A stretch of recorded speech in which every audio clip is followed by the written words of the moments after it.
예, 안녕하세요. 예, 안녕하세요. 저는 오늘 사회를 맡게 될 순천향대학교 서울병원 관절 류마티스내과 김현숙입니다. 저는 순천한대 천안병원 관절 류마티스내과 장성희입니다.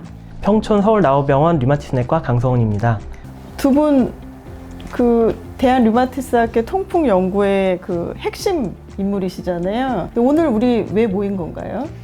제가 듣기로는 대한 류마티스학회에서 매년 3월 16일을 통풍의 날로 제정한다고 해서 모인 것으로 알고 있습니다. 네, 맞습니다. 강성희 교수님, 이렇게 오늘 통풍의 날을 제정하게 된 이유가 뭐죠? 네, 통풍이라는 질환이 한국에서 지난 10년간 급속도로 증가해서 2배 이상 환자가 늘었는데요. 이 통풍이라는 질환을 대부분 40, 50대 중년 남성이 걸리는 거라 생각하고 계시지만 절대 그렇지 않습니다. 건강보험 심사평가원의 자료를 보면 최근 10년 동안 국내의 20, 30대 젊은 남성 환자의 비율이 급격히 증가해왔고 통풍 환자도 2배 이상 증가한 것을 알 수 있습니다. 그래서 류마티스 학회에서는 통풍이라는 질환을 널리 알리기 위해 이렇게 통풍의 날을 제정하게 되었습니다. 근데 장성희 교수님, 그럼 이런 통풍의 날이 엄청 특별한데 우리나라만 있는 건가요? 아니요, 제가 알기로는 미국에도 매년 5월 22일을 통풍의 날로 제정해서 다양한 홍보 행사를 진행하고 있는 것으로 알고 있습니다. 한국에서는 올해 3월 16일을 제1회 통풍의 날로 제정하고 매년 통풍의 날 행사를 진행하려고 하고 있습니다. 근데 미국에서는 아까 5월에 행사를 하는데 저희는 3월에 하는 이유가 있을까요? 건강보험심사평가원의 자료를 보면 한국에서는 3월 달부터 통풍 환자가 증가하는 것을 알 수 있습니다. 그래서 증상이 가장 증가하는 3월 달을 통풍의 날로 정하여서 통풍 질환을 잘 알릴 수 있는 행사를 진행하려고 합니다. 와! 그러면 미국에 이어 한국이 두 번째로 통풍의 날을 제정해서 통풍 질환을 널리 알리는 대국민 홍보 캠페인을 진행하는 것이군요. 그렇다면 대한류마티스학회에서는 어떤 홍보를 하고 있나요? 네, 대한 류마티스학회에서는 통풍 쇼츠 홍보 동영상과 네컷 만화 포스터 공모전을 진행하였습니다. 많은 분들이 응모해 주셔서 성황리에 마감되었습니다. 통풍 질환의 특성을 쉽고 재미있게 알릴 수 있는 내용들도 접수되어서 일부 쇼츠 영상의 경우는 학회 유튜브 채널에 올라갈 예정이고 만화와 포스터도 환자들을 위한 홍보 자료로 사용될 예정이라고 합니다. 그렇군요. 3월 16일 통풍의 날 제정식도 시행하고 류마티스 학회에서 통풍을 알리기 위해 다양한 홍보를 진행하려고 하고 있는데, 근데 이제 통풍은 그렇게 어려운 질환이 아니라고 생각을 하는데 콕 집어서 봐야 되는 이유를 포함해서 좀 설명을 해주시면 좋을 것 같아요. 네, 일반적으로 통풍은 발가락이 통통 붓고 뼛속까지 아픈 고통으로 아기를 낳는 고통과 같다고 비유하기도 하지요. 바람만 스쳐도 아프다는 통풍은 발가락에만 나타나는 관절 질환이 아니고 퓨린 대사 이상으로 요산이 침착하고 이로 인해 관절염이 같이 나타나는 대사 이상과 염증의 교차점이 있는 전신적인 질환이라고 생각하시면 됩니다. 맞습니다. 그리고 이제 통풍의 경우에는 이게 관절만의 문제가 아니라 저희가 4대 성인병, 고혈압, 고지혈증, 당뇨병, 비만 이런 위험도가 2배에서 4배까지도 높아지기 때문에 꾸준히 관리를 해야 되는데, 저희가 이제 관절 류마티스내과 전문의한테 보시라고 하는 이유가 평생 관리를 해야 되고, 사실은 통풍이 시기에 따라서 쓰는 약이 다르잖아요. 그걸 좀 잘 설명해 주시면 좋을 것 같아요. 네, 통풍은 크게 급성기와 만성기 두 개로 나눌 수 있습니다. 급성기는 아까 교수님께서 말씀해 주신 대로 바람만 스쳐도 아프다라고 하는 급성 관절염이 생기는 시기가 되겠고요. 그것들이 반복이 되고 또 갑자기 없어지기도 합니다. 그러다가 그것들이 반복이 되게 되면 종국에는 간격도 짧게, 지속기간도 길게 자주 반복이 되는 만성기에 이행이 되게 되고, 만성기로 이행이 되게 되면 요산이 여기저기 쌓이게 돼서 다른 장기에도 합병증을 유발할 수 있습니다. 통풍을 앓고 계시는 분들조차도 아플 때만 치료하면 되지, 안 아프면 약 안 먹어도 되는데 라고 쉽게 생각하시는 질환이기도 한데요. 통풍의 경우에는 요산 수치를 6 이하로 꾸준히 관리해야 하는, 평생 관리해야 되는 질환이라고 생각하셔야 되겠습니다. 그러니까 일단은 아주 급하게 아플 급성기에는 빨리 염증을 가라앉히고, 그 다음에 사실은 꾸준히 조절하는 게 중요하잖아요. 저희가 이제 아까 얘기한 4대 성인병처럼. 그러면 어떻게 관리를 하는 게 생활 습관을 포함해서 중요할까요? 네, 통풍의 경우에는 음주를 자제하고 과식을 하지 말아야 합니다. 그리고 과당 음료를 자주 드시지 말아야 합니다.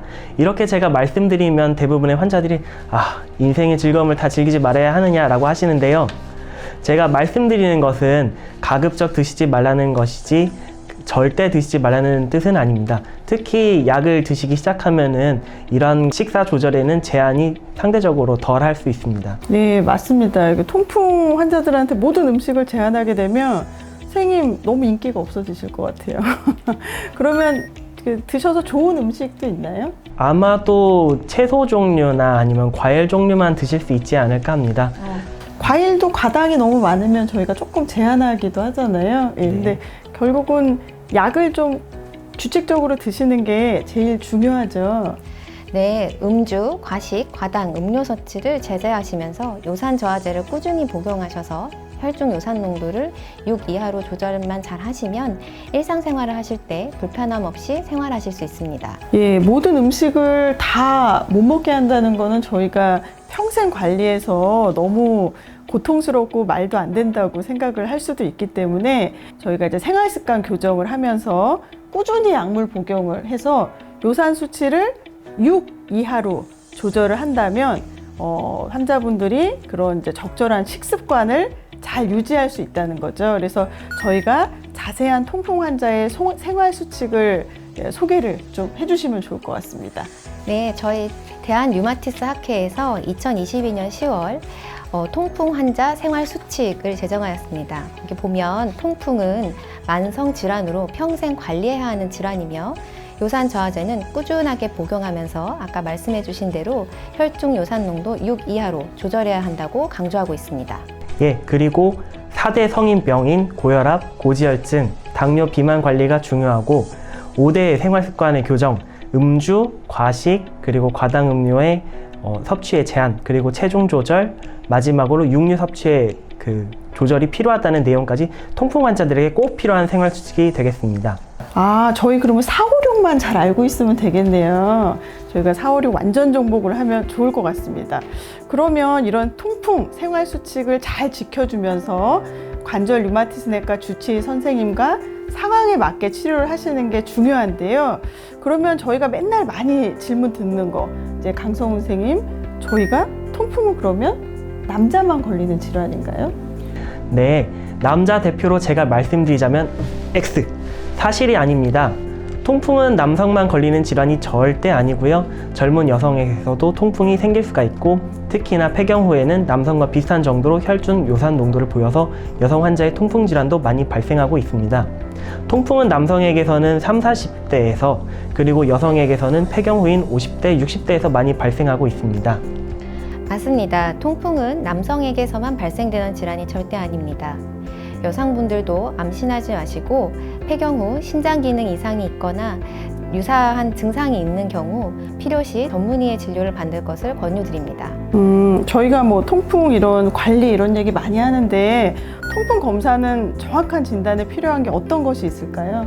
네, 통풍은 우선 침범한 관절의 활액이나 연부 조직을 흡인해서 요산 결정을 확인하면서 확진합니다. 활액이나 조직을 채취하기 힘든 경우에는 통풍 진단 분류 기준을 근거로 임상 양상과 실험실 검사 소견, 영상 검사 등 3가지의 기준에서 점수를 합산하여 총 23점 만점에 8점 이상이면 통풍으로 진단을 내립니다. 진단은 가까운 관절 류마티스 내과 전문의가 있는 병원에 가셔서 하시면 되겠습니다. 네, 진단은 전문의에게 받으셔야 합니다. 통풍의 경우 요산 수치가 높아져서 요로결석이 생기기도 합니다. 요로결석이 생기지 않도록 아까 말씀드린 요산 수치를 꼭 6 이하로 조절하셔야 하고요. 물을 되도록 많이 마시는 것도 도움이 될 수 있습니다. 요산 저하제 약물 치료를 잘 하신다면 요산으로 인한 요로결석이 생기지 않게 건강한 생활을 하실 수 있을 것입니다. 아, 예.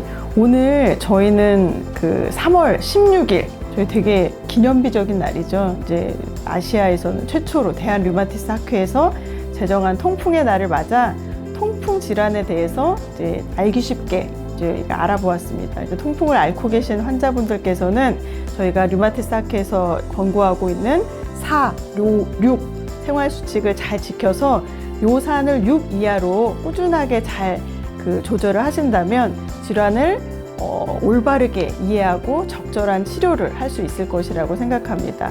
이런 이제 적절한 진단과 치료는 저희가 관절 류마티스 내과 전문의와 상의를 하면 좋을 것 같죠? 네, 좋을 것 같습니다. 예, 오늘 수고하셨습니다. 예, 감사합니다. 예, 감사합니다. 예.